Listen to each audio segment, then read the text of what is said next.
This episode is brought to you by www.employeeescapeplan.com. If you're looking to escape your soul-sucking job and get into a business that you love, doing a passion, or using your skills and abilities that you've been born with, definitely go to www.employeeescapeplan.com and let Joe know Chris sent you. Let's talk about the man of the hour, Mr. Brad Hart. Brad Hart is committed to helping entrepreneurs and investors reach their full potential so they can focus on solving the grand challenges of our time. With extensive experience in real estate, investments, trading, marketing, sales, and peak performance strategy, he's been teaching entrepreneurs from every walk of life the skills to thrive in the modern world, growing their incomes, increasing the value of their assets, and making wise investments into their future and the future of the world. Brad, are you ready to rock this, brother? Oh, I was muted. Hi, yes, I'm ready. Let's rock it. It was muted. I love it. So you're now live on the show, man. Thanks for taking time out of your schedule. You're up to amazing things, like just pinning you down for this interview, man. I had to go through your assistant and like jump through hoops, but I'm so grateful that we did because we get some gold and all that you've been up to, man. I saw you speak a couple weeks ago at the Elevate event, Radical Gratitude, and you just blew me away, man. So I'm really grateful that we get to dive into what's been driving you and how you got to where you are today to have our audience help them and help them succeed. Yes, sir. And first and foremost, Chris, thank you so much for having me. And thank you so much for everybody's listening and everybody out there who has no idea who the heck these people are talking at them. But trust Chris enough to be like, hey, this dude's pretty cool. All right, I'll listen to him for a minute. All right. So hopefully I can be a vessel for whatever it is that you need to hear today. Not just stand on my laurels of what I've accomplished, and people respect you for that, but really just share some of the things I've actually been through as a human, right? I think it's the failures that people can really relate to, because not everybody can relate to success, Chris, but everybody can relate to failure. And then I just want to touch on something that you mentioned in the intro, and thank you for the kind words, by the way, and the generous introduction. That I think is really important as far as from a mission standpoint. And by the way, you gave me the Facebook so I could go ahead and share this as well. Yeah, I just want to make sure. Absolutely. Yeah, okay, cool. Yeah. So I'll go ahead and do that while we're talking. But the idea of making enough marbles. One day we're going to make enough marbles, right? And just for you guys who haven't seen any of my stuff or heard of me or done anything that I've taken a look at anything I've done, the idea of make more marbles is, you ever play that game Hungry Hippos? Yep. Yeah. Okay. So if you've ever played this game, there's basically four hippos and some marbles. And the idea is to grab more marbles than all the other hippos, right? There's not enough to go around. So let's grab them all. Mm-hmm. And that kind of irked me a little bit when I used to work in real estate and finance, especially, is because everything would seem like a zero-sum game. Mm-hmm. And I understand now, looking back, that that's part of the wealth creation cycle, the marketability and the deciding and the negotiating and the investing and all that piece is important, but it's not the part of the wealth creation strategy I wanted to be part of. I'm really more focused on the relationships and the people. That's what really lights me up. And as such, the mission now, after, you can talk about my background, fine, but $1 million in a month, blew a fuse, didn't want that lifestyle anymore, wasn't happy because it wasn't about the people. Basically became, how do we serve more people at a higher level with better systems? There's an old Winston Churchill saying, democracy is the worst form of government except for all the others. And I think that's true, right? It's like the best system we've got, but certainly there's something better coming. And I'm a delusional optimist. And I just had Kevin Kelly on the show yesterday, for example, like true luminaries. These are the people I really want to be getting into it with. And, what is the future going to look like? And Peter Diamandis of the world and that kind of thing. Mm-hmm. And I always think it's systems that serve more people. So eventually we'll get to a place where we've made enough marbles. And what I mean by that is very simple. It's this idea of the fuse, right? Lighting the fuse: food, energy, water, and shelter. FEWS. And if we can get to that place where we have the basics covered for every human being on planet Earth in a sustainable way, then that lights the fuse of human potential, right? Nobody's now spending all their time, energy, and attention just surviving. Now you have this floor through which you can't fall. And then from there, now you can spend your time, energy, attention on more productive pursuits, which ultimately allows people to not live in scarcity, but in abundance. And you may be thinking, well, whatever, dude, this is never going to happen. And, this and that and the other thing, and that's all fine. And I get it. I really do. I get it. Like when you're struggling to pay your rent or survive, it's really difficult to see life from outside of that. You might be saying, well, screw you, dude. You got money. Like, you know, your problems are all solved. I'm like, no, it's not. Money doesn't solve all your problems. It solves your money problems. So just bear with me and hear something real quick, is that we need to fix this problem if we're going to continue to move forward as a race. We have the ability now to produce more food than we've ever produced, more energy than we've ever produced, solar and batteries. You know, it's incredible. Water, clean water technology, just go watch the documentary Billions and Change. The 5-hour energy billionaire is already working on that problem, and we're pretty close to solving it. And then finally, shelter, you know, provided that everybody doesn't want a mansion and a yacht to live on, I think we can probably solve a lot of those problems as well in new and exciting ways, both on this planet and off this planet. Because eventually we got to fix the bigger problem, which is we're a single point of failure system, right? If humans only exist here, if we never get off of this planet and create other places where we live, well, that's going to also be a problem. So I start thinking in terms of like, what's going to make the human race better? And that's one of those things. And scarcity is a perception most of the time. I'm not saying it's never real. I'm not some delusional optimist. Sometimes there's really not enough to go around. That's a fact. But when you zoom out and you start to realize that there's a bigger picture out there, most of the time the idea of scarcity is just an idea. It's a way that we're wired to think linear and locally, when in fact we live in this global exponential world where there's more being created all the time, and it's just tapping into it. It's not really a function of whether it exists or not. That's kind of like a silly notion whether it exists or not. We'd produce more food in America in a day. It would feed the world for a week if it was distributed properly, but that's not the incentives of the current system. So to go back to the democracy saying, the Winston Churchill saying, capitalism is very much like democracy. It's the best form of government we have. But just like feudalism used to be the best system, someday in the future we'll have a better system that supplants it. And we're kind of in what we call end stage capitalism right now. So from that perspective, it's like, all right, well, what are the better systems that are going to evolve out of capitalism, which is a great system and the best system we have so far. And I'm not knocking it. I've certainly used it to my advantage. What is the next system that's going to serve more people? And how do we create that? And that's why I geek out on things like blockchain. That's why I geek out on things like cryptocurrency, because these are new tools that once we figure out how to use them effectively might actually bring on board that next 5 billion people that don't have internet and clean water and the things that they need. So here's the rub. One day we'll make enough marbles. Until then, it's my job to make more marbles and help others to do that as well. So how do we do that? So really we classify it as 3 different distinct types of individuals, because people need a way to generate money. Certainly they need a way to grow it, and they need a way to give it back. Because, whatever you think about money, one thing I've known to be true is that people who think money can't buy happiness haven't given enough away yet. So in our journey to master these 3 G's, the generation, the growing, and the giving of money, well, those are 3 types of people, or 3 types of mindsets that might exist in the same person, where they got to put on a different hat for each one. And that's being an entrepreneur, right? That's a person who moves resources from areas of low yield to areas of high yield. It's being an investor. It's a person who takes resources from areas of high risk to areas of low risk. And then finally, once that flow and capacity is mastered, once you've done all of the marble making, how do you give that back in a meaningful way? What do you do with the overflow? And how do you do that in a way that actually impacts the people and the things that you want to actually impact that are aligned with your values and the things you care about in the world? Because I truly believe that everybody here on the planet Earth is here to do something unique and special, which is part of the bigger mission. Let's get those people actually producing at the level that they're capable of producing and not just struggling to survive with all their time, energy, and attention. So, I use these little fun acronyms and I use these little fun metaphors like the hungry hippos to illustrate a bigger thing. And that's that people relate to stories. And everybody's running on a story. My story is a little different than Chris's story, is a little different than everybody else's story. And it's how effective our story is and how much we realize that we're being run by a story that determines the effectiveness and the success and the fulfillment of our lives, most importantly, because you can be successful and not be fulfilled. I was there. I get it. I understand. There's probably people listening right now who make a ton of money and just they're not happy. They're like, is this it? And it's not. So again, generate, grow, give. Be more, do more, give more.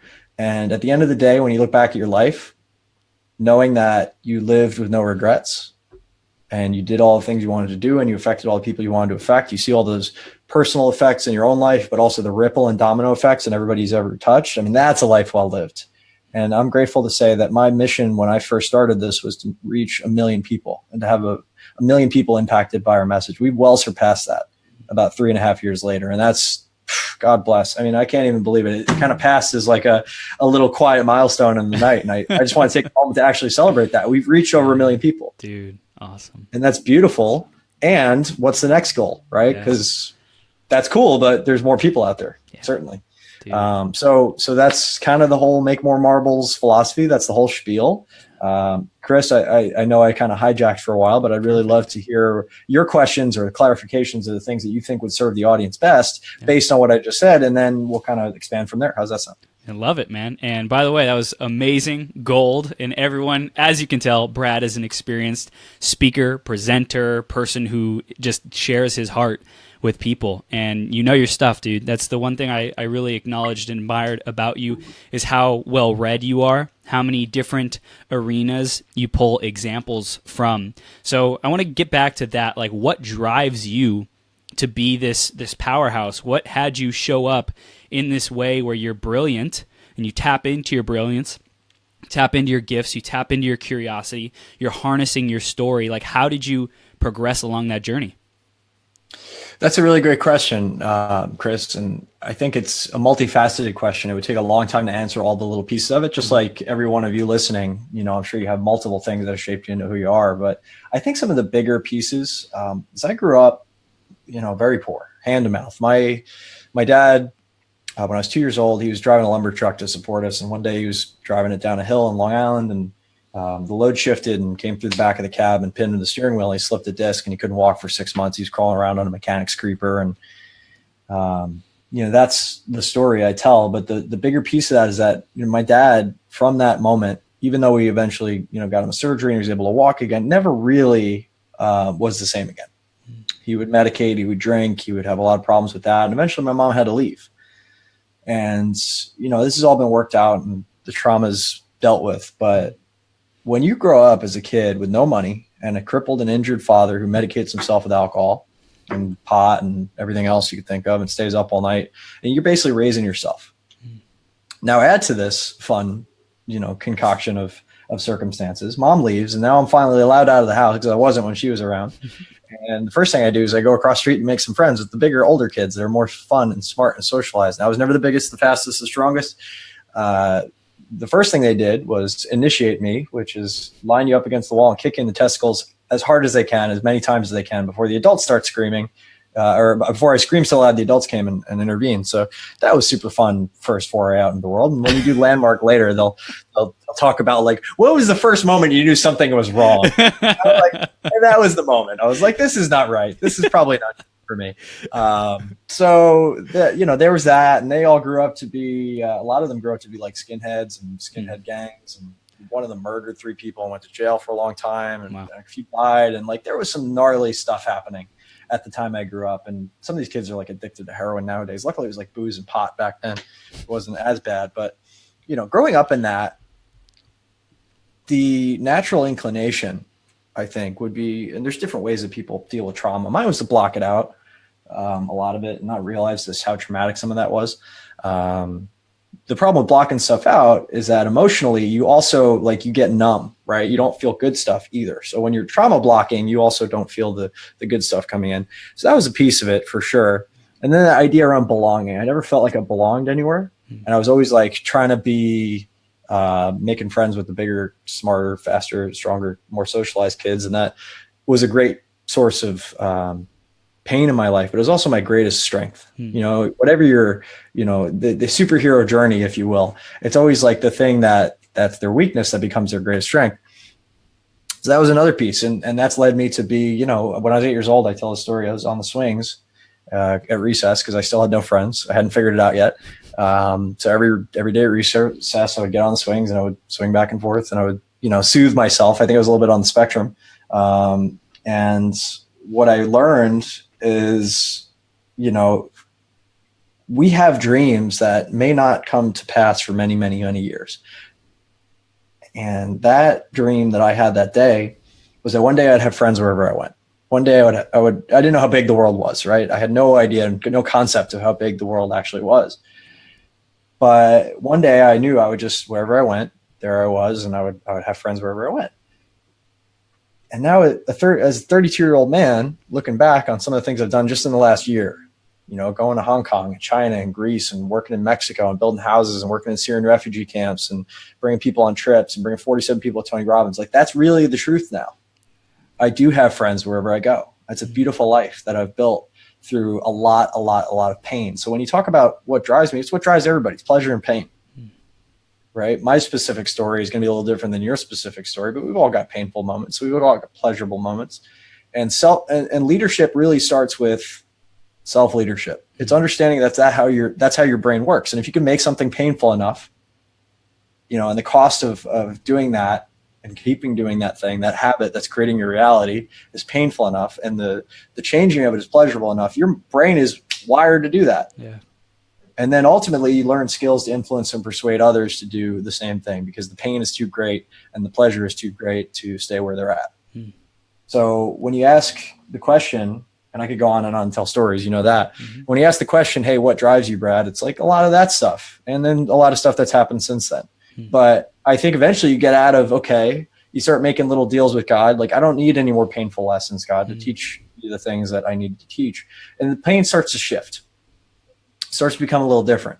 Sometimes it shows up as capacity, right? So now to give you an example of my life today, now I get hit up constantly and people want to be my friend. And I get that. And that's what I wanted. Like, I'm not hating on that. I actually just wrote a long post about how, I'm actually in this place in my life now where there's so much incoming of goodness that I can't handle it all, and it's screwing me up.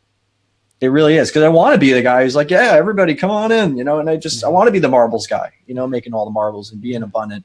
And to me, like, that's, the bullshit that I have to now see is like the pendulum swung to the entire other side of the spectrum, where now everybody wants a piece of me. And it's not because I'm so great. It's because of the value I provide. And I get that. It's not because they want to be friends with me personally or they want to take up all of my time, but they need things. Like, they just see me as an expert in this, very narrow thing that I do.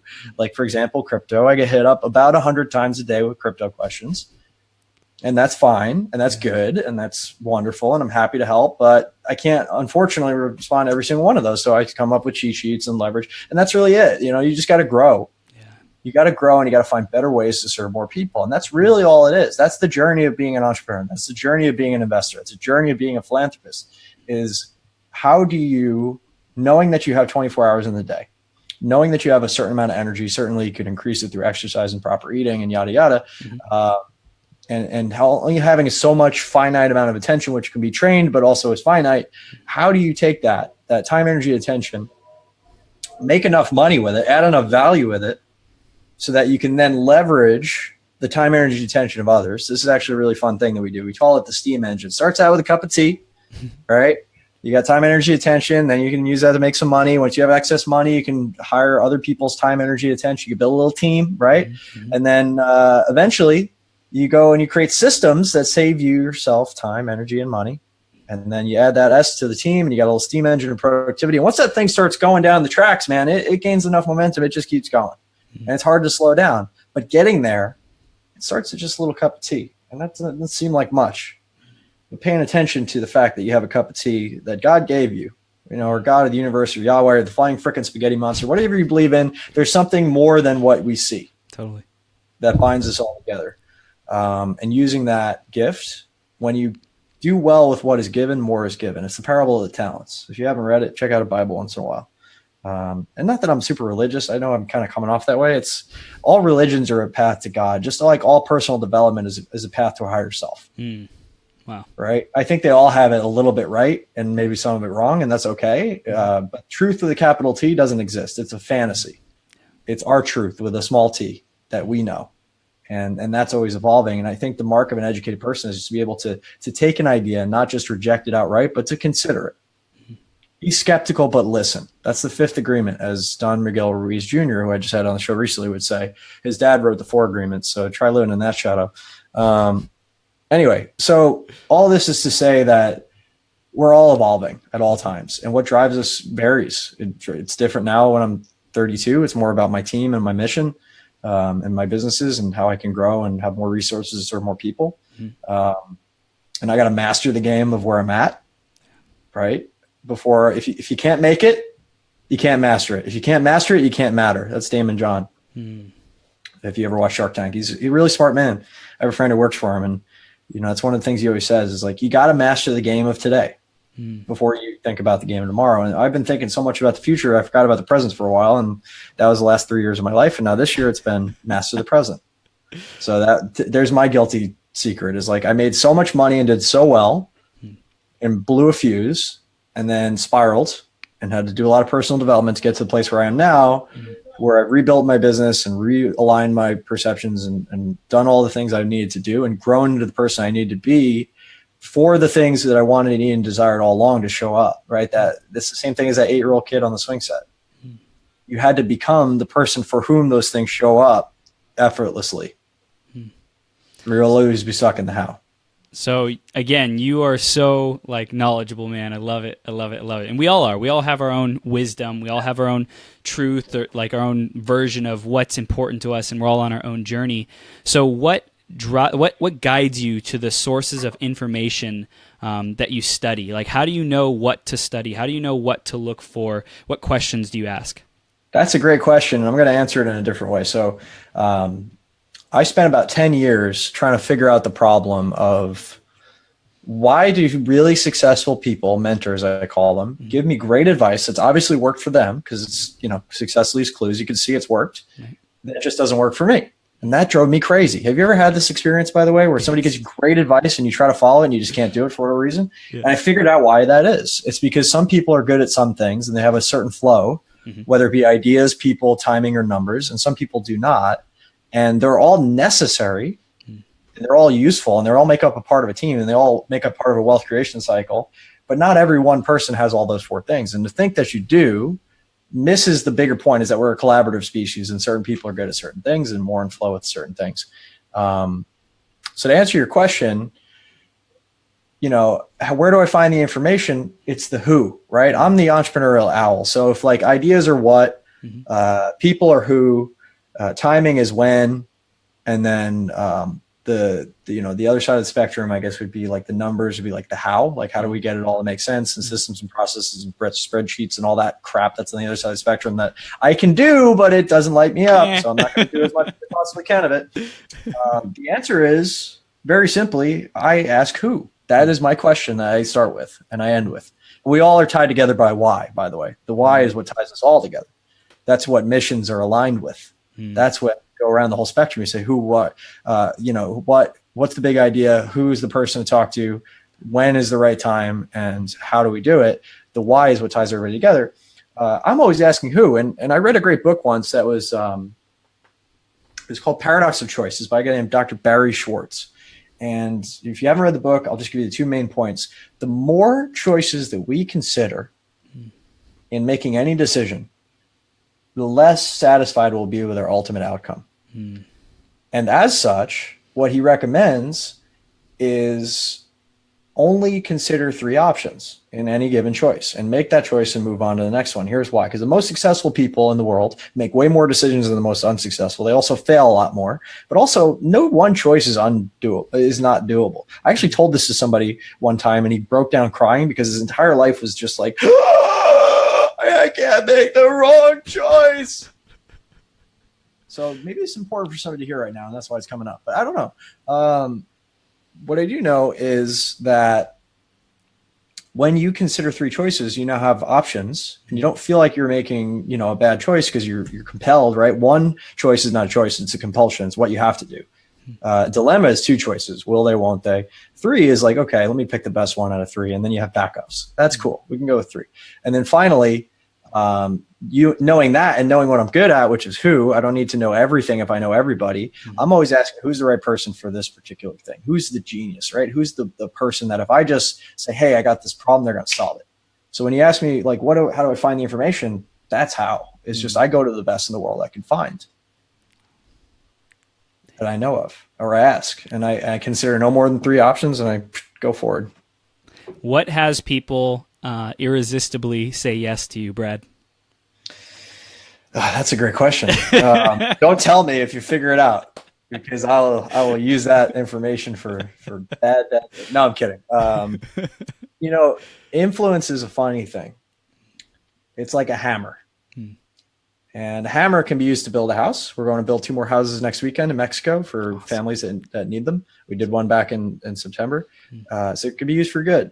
or it can be used to cave somebody's skull in. But it's still a hammer. It's just a hammer. It's just a tool, right? So when you use influence, persuasion, marketing, sales, whatever you're using, whatever hammer you choose, just be sure that you are in integrity with the outcome, and that your intent is to do good and not harm.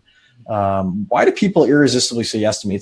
I think it's because I failed a lot, and I'm really open about that. It's like most of the stuff I try doesn't work out for a lot of reasons. And I'm open with that, and I share that a lot. And that gives them a way to relate. As I said in the beginning, like people will relate to your failures more than they'll relate to your success, because not everybody can relate to success, but everybody can relate to failure. And the fact that I'm so open about my life attracts a lot of people who get it, right? They really get it, because everybody has a story like that. It's not always the same content, but the context is that we're all human beings having difficulties and challenges that we're overcome. But those are the things that make life worth living. It's like when you know that there is a bigger purpose to your pain, because you can see the dots and connect them going backwards, then you're like, oh, all right, well, I'm not so, like when pain happens again, I'm like, you're not so upset about it anymore. It's like, oh, this is the lesson I need right now. Thank you. And when you can be grateful for your pain, I was talking about this in the speech that I gave when we met, what the heck can stop you in the world? Does that answer your question? It did. And I also wanted to follow it up with when you're in this process of sharing yourself, sharing your failures, being vulnerable, has it ever crossed your mind that you'd share too much, or you would expose yourself or turn away opportunities that would otherwise be presented to you if you had shared in a proper way or left that part out?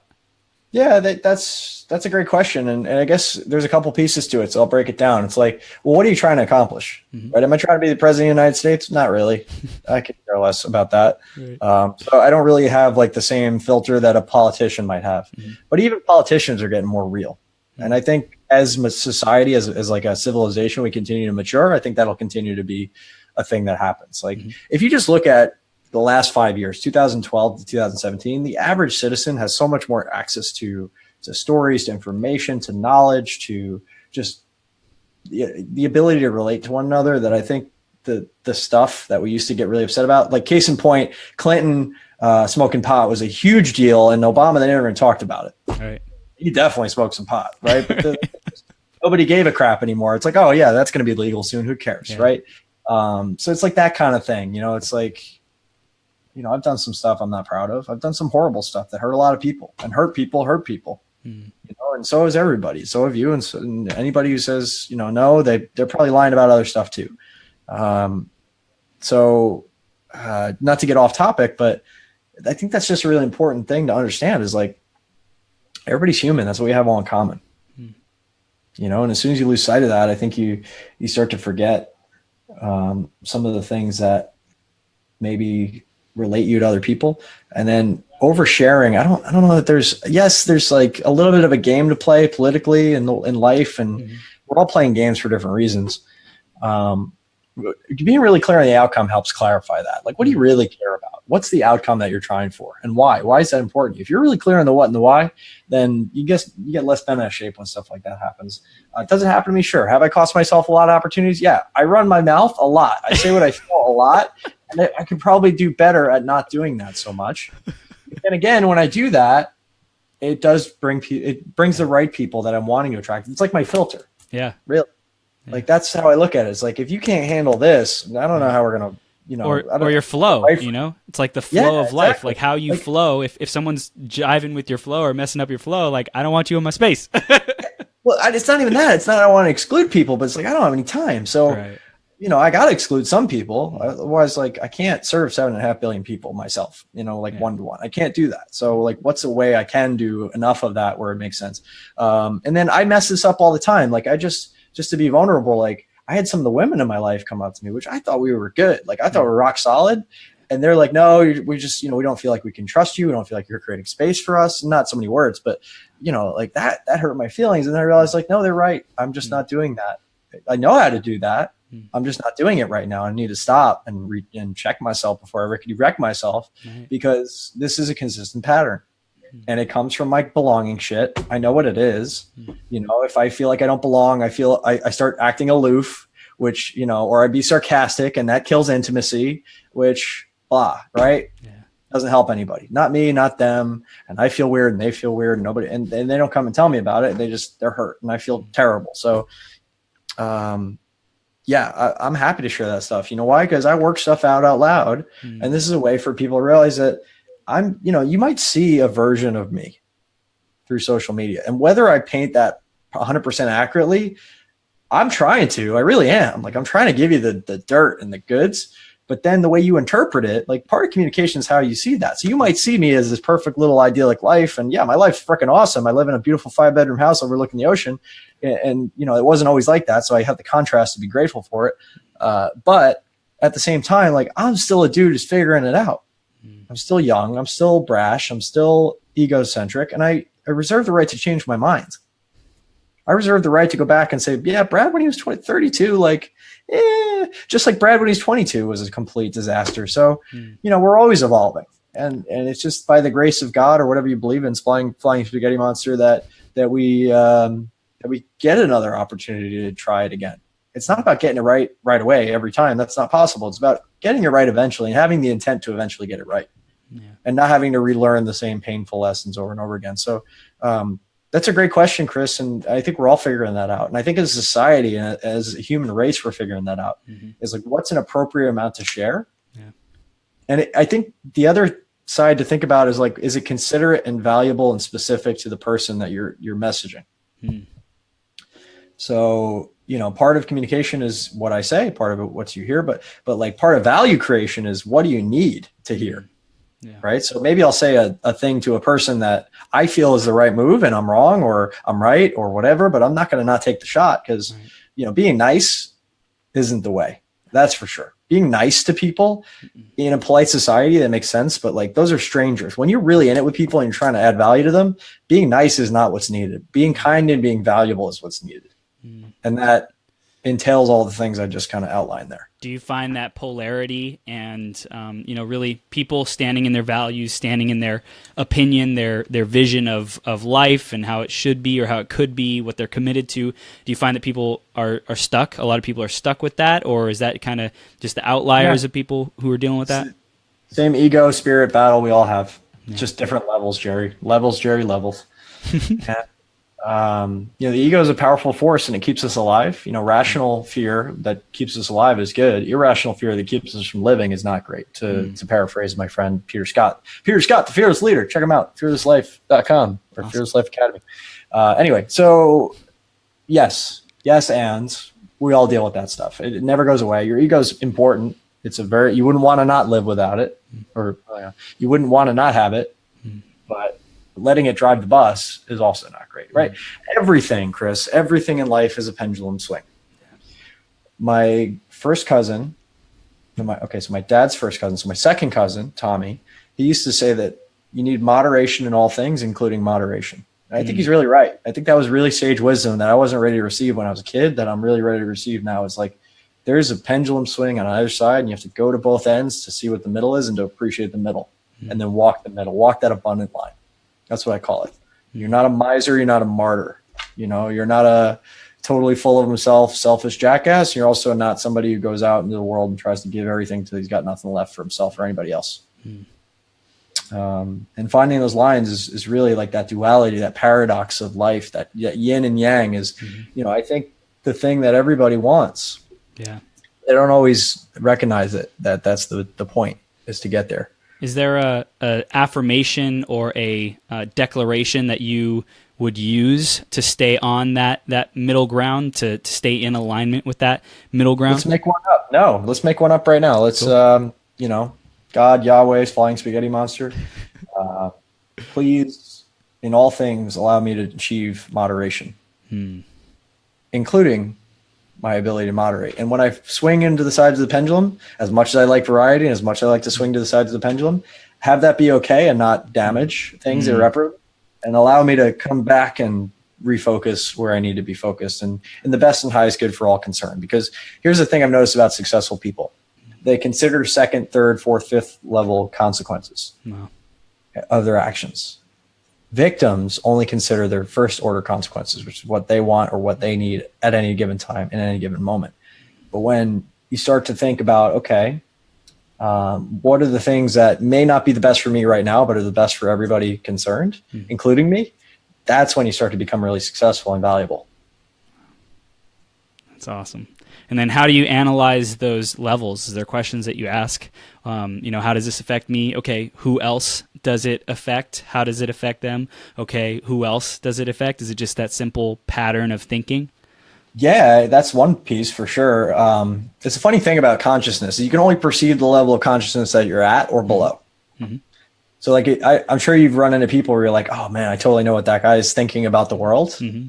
Or maybe this is just my superpower. Like I can hear what people say, but I also hear what they must believe to say it. Yeah. And that's just the constant second dialogue that's living in my head. I'm not always right, but I'm pretty damn good at it. So, to answer your question, it's like, yeah, there's levels, but I don't know that there's one unifying way to kind of see them all, except for having been there and work through it yourself. Like hiring a coach or a mentor. Like ideally you would hire a coach or a mentor who's been where you're at and changed it or turned it around or moved to the next level. And then they can help you close that gap, right? They know where you're at. They know what it's like. They can understand and empathize. They're also where you want to be, and they can help you close that gap because they're effective at doing that. Like for the reason that I'm not a life coach and I don't tell people like I'm ready to coach you. I'm a mentor because I feel like there's a different relationship and dynamic there. Like coaching is a skill that ideally a mentor should possess, but there's a lot of people that wake up one day and say, I'm going to be a coach, and have no business coaching people because they don't have the tools or the skills. And I don't know that I have them all or that I've practiced them enough to really be effective in that. However, I have enough where I can be very effective in certain situations. And then I have enough access to resources and opportunities that other people have that I can fill in the gaps. So that makes sense, right? Because I'm the who guy, not the what or the how or the when guy. Right. Wow. Amazing, man. What is something that's still stumping you in life? Like you just can't figure it out. You're just like, what the heck? Why? How? Question. I'll tell you. It's there's 3 areas that I'm constantly thinking like, oh, okay. Where am I doing good and where do I need to improve? And they're health, wealth, and relationships. Simple as that, right? And this is common. Like you might look at this in your own life and say, okay, when your health and your wealth are doing well, your relationships tend to suffer, or vice versa, right? Relationships and health are going great, but money, not so much, right? We don't really focus on the health and the relationships aspects as much and make more marbles. But I also know one thing that's very important, that you don't have business problems. You have life problems that show up in your business, right? And once you realize that, and you realize that everything that's showing up is a function of the problems that I have and I haven't worked through yet, or the resistance I have, or whatever is happening, like ego driving the bus, right? Whether you realize it or cognizant of it or not, don't wish life was easier, wish you were better. So like, how do I get better at balancing those 3 things? And right now, honestly, like relationships are suffering hard, romantic and otherwise. Like I had that part of my life so dialed at one point, and it's just not right now. And my health is great. I'm running 4 miles a day and I'm jumping the ocean. I'm doing all this stuff. I weighed less than I did in high school. That's rad. Business is picking up. We're doing good. We're helping a lot of people. We're getting great results and feedback. And I'm constantly iterating and just how do we never ending improve this thing and get it better and better. That's rad. I'm excited. 2018 is going to be a banner year. So that's cool. But damn, relationships, man. And like what I'm noticing also is that like as I level up, the types of women, I like women. If you don't like women, that's cool too. If you're not attracted to women, I got no problem with that. But I just never been into dudes. I don't know what to say about it. I got a lot of really great gay friends, but just not into it. Anyway, so like with the women aspect, like the women that I want to spend time with, I still have a story of like, oh, I'm not quite there yet, whatever, right? And I've been in a lot of relationships, and it's kind of funny that I would still think that, but it always shows up a little bit. And then additionally, the women that I do really want to spend time with, I do want to be in a relationship with, I'm just not quite connecting with in the way that I want to. And one of my first mentors was like the game guy, Neil Strauss, and I mentored him and he's mentored me and we worked through some of his stuff. So that was all cool. But that is one thing, right? That's like what to say and when to say it. And I've left that world so far behind. It's not even funny. But one of the funny things is like, I don't feel like I'm the guy who 100% is worthy of the woman that I really want yet. And that's crazy to me. Just saying it out loud right now, that's freaking crazy. Of course I am. Like, look at all this great stuff I'm doing. But it's that belief thing, right? It gets back to you. It really does. And it affects you at every level. It's what actions would you be taking differently if I was the guy who was worthy of that perfect relationship? Well, I'd write down all the things, and I did. And I got this little card. This is what my perfect primary partner looks like. And I love alliteration, so I wrote them out. And there's 7 P's. It's passionate, playful, philanthropic, physically fit, personal development, polyamorous, and philosophical. Beautiful. Cool. I'm sure I could add a few more to it. Yes. But then again, I realized that people don't fit your molds, and man plans, God laughs, that whole thing. So whoever shows up is probably going to kick my ass and totally change my life in ways that I would have never anticipated, or maybe somebody that I never would have even considered as a mate. And I'm open to that too. So what I've now realigned with is being like, okay, how do I pull back and allow her to show up? How do I not try so hard and just do me and be the best me I can be? And then create the space for her to step into, right? How do I create that safe and inviting and warm and masculine space for that beautiful feminine to just step into? And she's just there. And that there's like, effortlessly showing up, being the person for whom these things effortlessly show up for. And I'm just so grateful for all the women I do have in my life that like see my bullshit and won't reward it, because they used to, and it didn't actually help me. And I appreciate that now. They're like, oh yeah, I can see you coming a mile away, dude. And it's really cool to see it. I'm just grateful for it. So thank you. So you know who you are if you're listening. I appreciate you. That's awesome, man. Awesome. So we're beginning to wrap up, man. And I want to know, is there anything you want to declare that you're creating in the world? Any last minute guidance or things that you just feel compelled to share with our audience to become our greatest possible selves? Don't stop. You're going to want to quit a lot. I've wanted to quit, and you'll still want to quit even when things are going great. Just don't stop. It's okay to have a down day or hour or minute, but I think that the main skill in life is emotional mastery. It's just understanding that there's peaks and valleys, and you can get better at just managing them, and they're not the end of the world. And when the world seems like it's closing in around you, it's not. It's just making you grow. You got to grow. You can't wish life is easier, because it's not going to get easier. But what can happen is you can get better. Yeah. So that's what I want to leave you with, is just keep going. One other question: how do you practice gratitude for your pain? Because obviously we're going to be encountering pain. How do you specifically, or how would you recommend people practice, live into, and be gratitude? Do you want the head answer or the heart answer? Because I got both. Both. Okay, so the head answer is I try to think of 3rd and 4th and 5th order consequences. Why is it important that I have this pain right now? What's the bigger purpose here? If I was God and I zoomed all the way out and I said, what is the thing that Brad needs the most right now? Like, that gives me a certain degree of intellectual comfort. Yeah. And maybe it'll work for you and maybe it won't. So try that on. It's a belief wardrobe, right? Go in, pick out a tie, try it on. If it doesn't work for you, go get another tie or whatever. But from a heart standpoint, if I'm really living in my heart and I'm thinking, how do I practice gratitude for my pain, is just to remember deep in my heart that I'm guided and that it's all happening for us and that it'll all make sense one day, because other things that didn't make sense at the time now make sense. And just trusting and having faith that all of this will make sense one day, whether or not it's ours to know now.